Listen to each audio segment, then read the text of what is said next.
Hi everyone! Today we're gonna make Snickerdoodle Hummus, which is a dessert hummus. And you may be thinking, ew? But it's not really a hummus per se. It's really more like a delicious dessert blended bean dip. But for some reason that phrase hasn't caught on, I don't know why. So you can call it a Snickerdoodle Hummus, or you can call it a Snickerdoodle blended delicious bean dip. Your call. But we're gonna be using Mayakoba beans, which are one of my all-time favorite beans. You could also use a navy bean, a great northern bean, something nice and creamy, a good white bean. But I wanna show you Mayakoba beans first, come here. So these are Mayakoba beans, and they're also called yellow beans. I'm sure you can guess why, right? They have this beautiful kind of yellow hue to them, you can see. But they're one of my all-time favorite beans. I'm lucky to live in Colorado, where about 10% of our bean production is Mayakoba beans.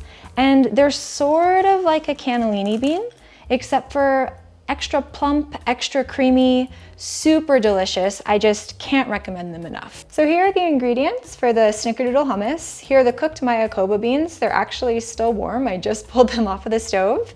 Almond butter, real maple syrup, milk, whatever milk you want to use. It could be oat milk, soy milk, dairy milk, you do you.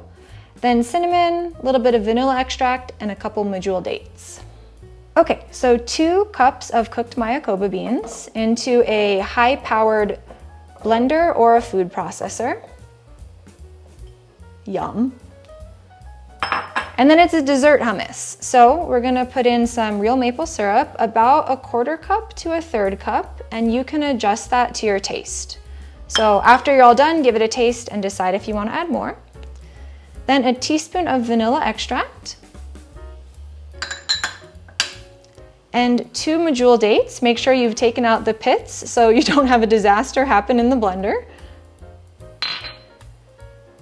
Then 2 teaspoons of cinnamon for that nice snickerdoodle flavor.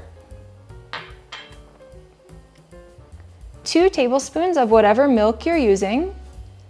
And later on, if it's not blending well enough, you can add a splash more if you need to, but the Mayakoba beans are really creamy and I don't think you'll have to. And then 1/4 cup of almond butter. Okay, and that's it. So we're gonna put that in and we're gonna blend that up.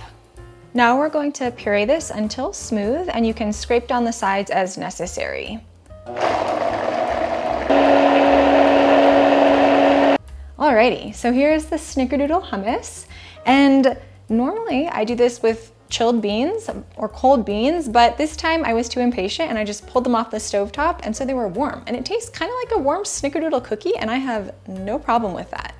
So go ahead, and if you want to give this a try, I'd really recommend it. Again, you can use a different bean if you want to, and then you can serve it with graham crackers or fresh fruit to dip, or you can be like me and just eat it straight from the blender with no shame whatsoever.